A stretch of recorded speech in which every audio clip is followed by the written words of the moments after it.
I'm so excited about filming this video. Ever since I realized I was going to be reaching 50 heads in February, I have been thinking about this video and everything that I wanted to say and do, so I really appreciate you clicking on it and coming along with me for a review of the first 50 heads of the 100 head challenge. As I've gone through this project, I've realized how important it is to see the results of my hard work on a regular basis. I didn't want to tuck these paintings away, so I decided to put them on my wall. And now I have 44 stranger spaces on my wall, which is kind of strange, but I'm loving seeing my progress, and it's a reminder to myself that every step is a step forward, even when it might feel like it's actually a step backwards. I wanted to start off by saying that I picked watercolor for this project because after doing the first 6 heads, I needed something where I couldn't hyperfixate. I did the first 6 heads and I started to do a 7th head. I just was really frustrated. It took me about a week to get any progress on it, and then I didn't like the progress that I was making. I decided to take a step back. Then all the events happened that I talked about in my last video, so I decided to start with watercolor paints to give myself a break from digital.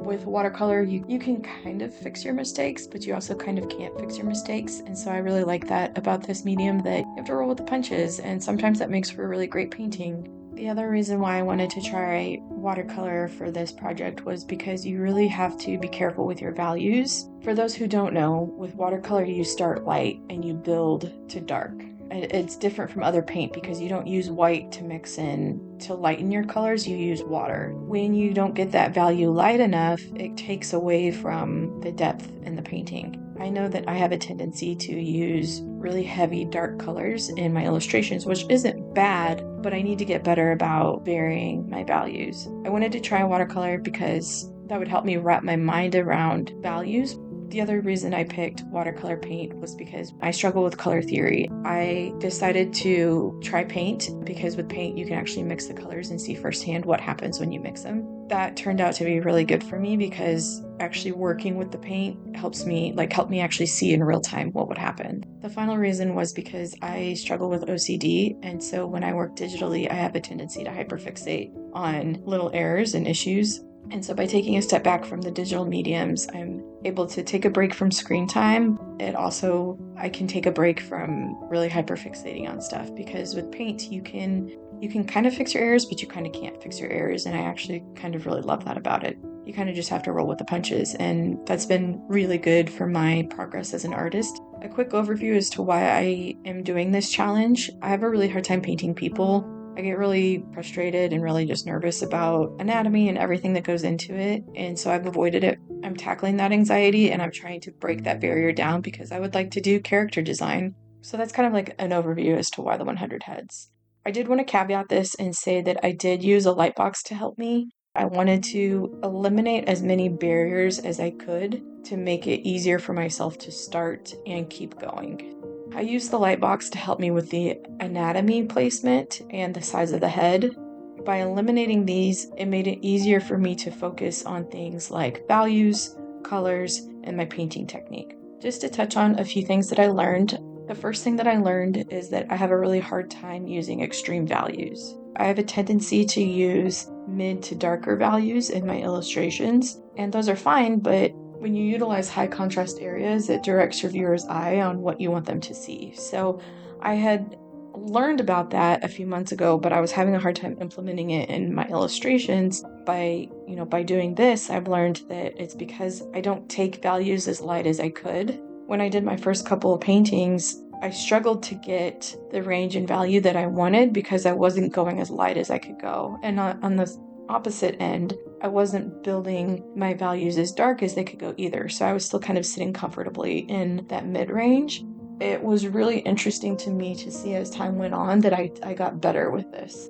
So I tried really hard to make sure that when I was starting with the lightest value that I could get, or as close to the lightest value as I could get. You can really see it if you look side by side at some of my first paintings versus some of my later paintings. And granted, some of my first paintings were done with just a monochrome color, and some of these later ones are done with a secondary color added in to help with shadow. But even still, you can still see how light I was able to get some of those values. The second thing was that I'm starting to understand my style more. I haven't spent a lot of time focused on my style. I think that that will come the more I draw. Instead of just drawing and painting for the sake of drawing and painting, I'm trying to focus more on my fundamentals right now, things like my value and composition and whatnot. But in doing this, I learned that I don't want to be a realistic artist. I have a lot of respect for people who can draw and paint realism pictures. I can't do it. As I've said, I've struggled with OCD, so it would take me forever to get one painting out if I tried to do that. It just doesn't bring me joy, which is fine. It's completely fine. I kind of like more of a loose paint stroke. I like to, I don't know, really play with those edges and my values and stuff. So I learned that there's a few paintings where if I hyperfixated on what I was painting, I felt like it wasn't as fun to paint. It just didn't give me the same satisfaction as it did when I was more looser with my paintbrush. My favorite art that I've made, it's because I'm purposefully pushing it outside of reality, I guess, for lack of better terms. I want to play with these shapes. I want to play with the colors and the way that the light bends and stuff like that. But essentially, I've just learned that I don't want to be a realism painter, and that, you know, I like to do more loose and like impressionistic type stuff almost. I don't know if that's the right word that I'm looking for, but hopefully it makes sense. Another thing I learned was broadening my color palette. I usually use blues and greens in my illustrations and avoid yellows, oranges, and reds. I created some color combinations by accident that I ended up loving, but on the flip side, there were some that just didn't work, and that's completely okay. This was one of the things that I knew I needed help with, and I do feel a lot more comfortable with colors now that I've had the opportunity to dig in and just really play with the paint. Another thing that I learned was to really just slow down and look at what makes a face that specific face. It was really interesting to see what makes each portrait unique and different from the next one. And it's the same thing with like emotion. So how do I convey that this person's angry? How do I convey that they're happy? Outside of just using color, like what else can I do to convey to the viewer what this person is doing, what they're feeling, and who they are? It was interesting because my first round of paintings, I painted one face and I was like, it looks like a face, but it didn't look like the face that I was trying to paint. And so it really got me to kind of slow down and look at what I was trying to paint and see what makes that face, and how can I convey that onto the painting. It kind of taught me how to deepen my artistic eye a little bit more and look at the subject in a different way than I had before. Some unexpected lessons that I learned. It's caused me to look at my body of work in a different light. I've only been drawing for a little over a year now, and while that's a good start, it's really not that long. I started this year thinking I had created so much work last year, and while I did, I also really didn't. I am looking over those pieces, and it's just interesting to me that I really didn't push my boundaries. And that's fine, you know, I was just getting started and I was trying to figure out my footing in terms of what mediums I liked and stuff like that. This year, I'm really hoping to push those boundaries. I've learned the value of creating a large amount of work by painting so many faces in such a short period of time. It's really shown me that not every piece I do is going to be amazing, and that's completely okay because you're going to keep making more. We've all heard that you have to create a lot of bad art to create good art. And while I've heard that lesson before, it was interesting to actually work my way through it because now I'm starting to fully understand that if I want to get better, I need to just keep being intentional about my learning and my growth. Another unexpected lesson was that it helped me start a sketchbook habit. I have now proven to myself that everything I do doesn't need to be perfect, and so now it's easier for me to be terrible, to put it lightly. As to what's next, I'm going to be taking a break because painting 44 portraits in 24 days is a lot. I had originally planned to do 2 heads a week so I wouldn't get overwhelmed or frustrated. When I started painting, I was enjoying the process and picking colors for each portrait, so I just kept going. I was looking forward to it every day. I gave myself room to explore and create what felt good. On the flip side, because I was doing so much so fast, I started to get bored and lose interest. And I really feel like you can tell that in some of my most recent pictures. I would like to finish the challenge, but I'm going to take a step back for a bit to give myself room to explore other things.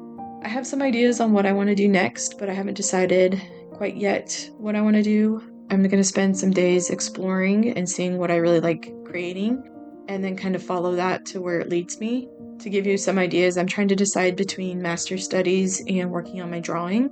I'd like to work on my composition, so I'm leaning towards the master studies, but I also want to strengthen my drawing skills. So I'll probably do some combination of both and give an update later on as to how it goes. So that's a summary of how I'm feeling after my 50 heads. I hope that this is helpful to others who are looking to start this challenge. I'm sorry for the rambliness. I tried to not be rambly, but it's kind of hard. Anyways, I hope that you have enjoyed it. I hope that it's helpful. Please let me know if you have any questions or if you're starting this 100 challenge too and how you're doing and all that stuff. We're all in this together. So I hope you guys have a good week.